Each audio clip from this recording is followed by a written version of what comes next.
Bonjour Monsieur Naouri. Bonjour. Je représente le Easy Divorce, le site qui a pour l'ambition de faciliter la procédure de divorce et les conséquences du divorce pour les couples.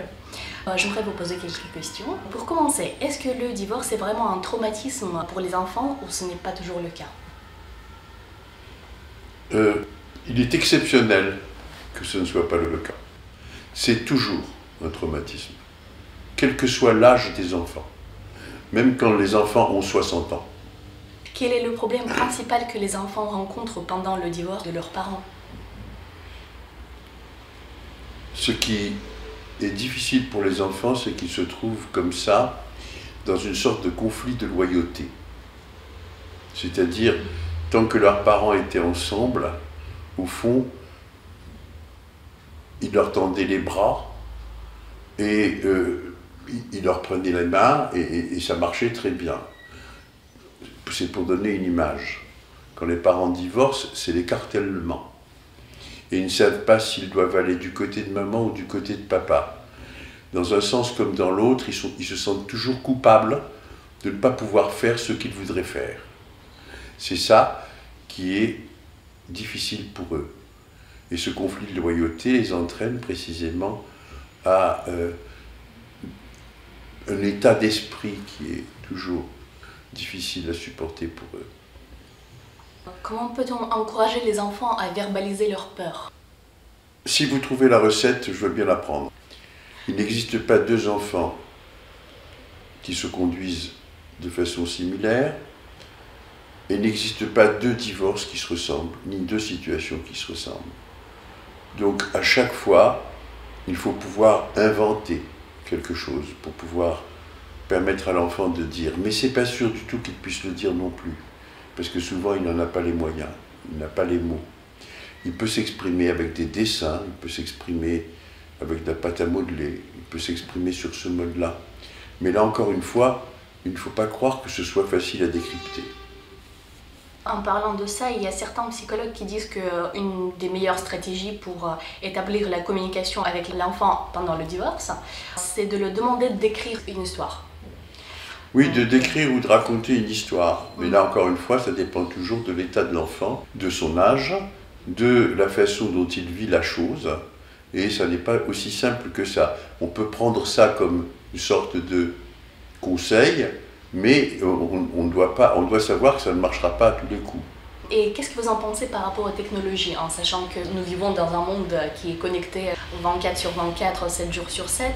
Il y a des nouvelles applications pour les enfants exprès, pour survivre le divorce, pour pouvoir communiquer plus ouvertement. Qu'est-ce que vous en pensez? Je pense que ces nouvelles technologies permettent aux enfants de se parler entre eux, d'une part. Et d'autre part, en sachant qu'ils ne sont pas les seuls dans ce cas-là, ils peuvent mieux supporter. Un jour, j'ai eu une petite fille de 10 ans qui était en CM2 et qui n'arrivait pas à dormir la nuit. Et je lui ai demandé pourquoi elle ne parvenait pas à dormir. Elle me dit à cause de mes parents. Et alors, mes parents se disputent régulièrement. Oui, et alors, j'ai peur qu'ils divorcent. Et je lui dis, mais tu sais, tous les parents se disputent. Hein. Il ne faut pas croire pour autant que ça divorce. Tu n'as qu'à demander à tes camarades de classe. Ils te diront que tes camarades, que leurs parents se disputent. C'est à peu près ce qui se passe dans la communication par la technologie. Elle m'a dit, on est 29 en classe, sur les 29, je suis la seule dont les parents ne sont pas divorcés. Est-ce que vous pensez que les parents doivent parler ouvertement de leur divorce à leurs enfants s'ils ont décidé de faire ce pas? Oui, ce qui est très important, c'est que les parents puissent éventuellement comprendre et faire comprendre que l'amour qu'ils portent à leurs enfants est un amour inaltérable. Aussi bien l'amour que la mère porte à ses enfants que le père porte à ses enfants. C'est l'amour qu'ils se sont portés qui disparaît, mais pas l'amour qu'ils ont à leur enfant qui restera définitivement là et qui ne disparaîtra jamais. Et il est important que les parents prennent la précaution de dire à l'enfant que ça n'est pas de sa faute et qu'il n'y est pour rien et que son père restera son père toute sa vie, sa mère restera sa mère toute sa vie. il est très important que le père dise à l'enfant que la mère restera sa mère toute sa vie et que la mère dise à l'enfant que son père restera son père toute sa vie. Ceci est vraiment fondamental. De surcroît,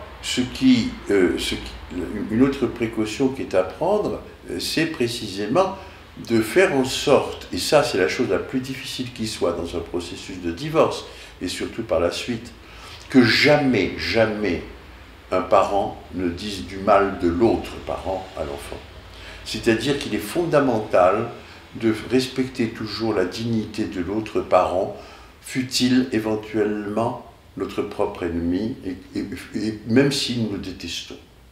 Je pense que c'est assez difficile quand nous blâmons l'autre pour le divorce. Oui, mais c'est très difficile, mais il est important de le faire. Il est extrêmement important de le faire parce qu'il ne faut pas altérer dans la tête de l'enfant l'image qu'il a de son parent.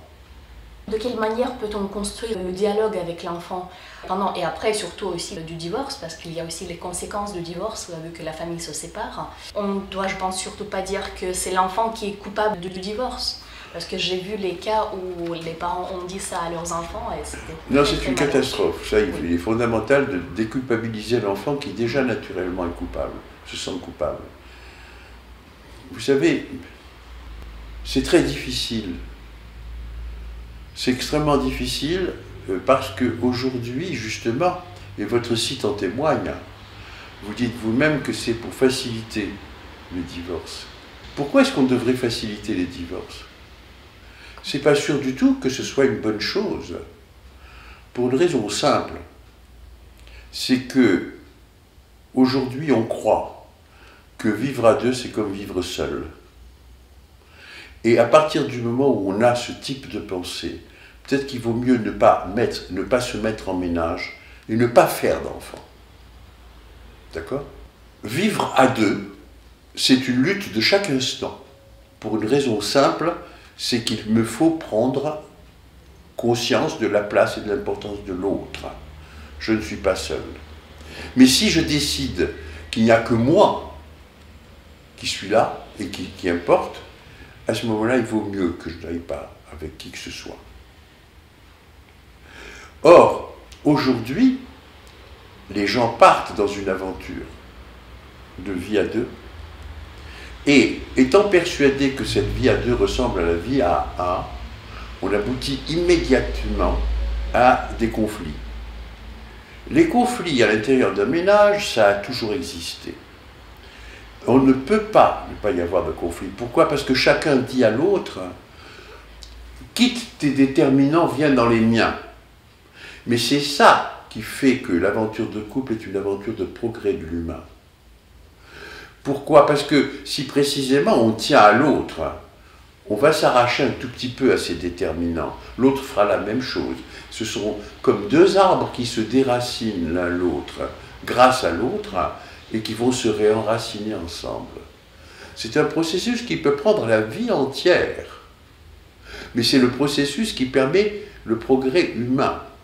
S'il n'y a pas ça, on va continuer à foncer de la tête la première dans ce qui nuit à tout le monde, qui est l'individualisme.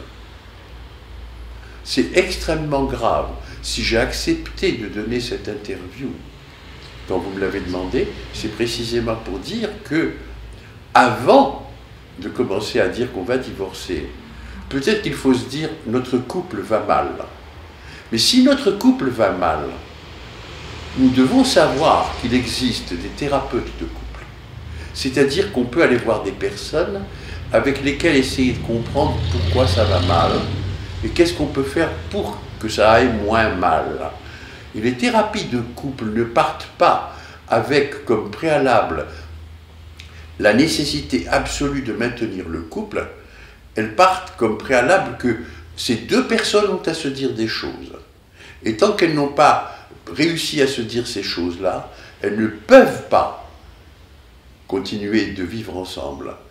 Et au lieu de se séparer, et que chacun reste dans ses déterminants enfermés dans sa bulle, il vaut peut-être mieux essayer de les faire communiquer. Or, quand on entreprend une vie de couple, il ne faut pas croire que l'on est un avec un. Non, on est 3 avec 3. C'est-à-dire au-dessus de chacun des deux, il y a ses deux parents. Et il y a le couple qui a composé ses parents. On vient dans un couple toujours avec une idée préconçue qui a été transmise par l'histoire familiale. Et ça, c'est extrêmement important. À telle enseigne qu'on peut remarquer, sur le plan sociologique ou démographique, que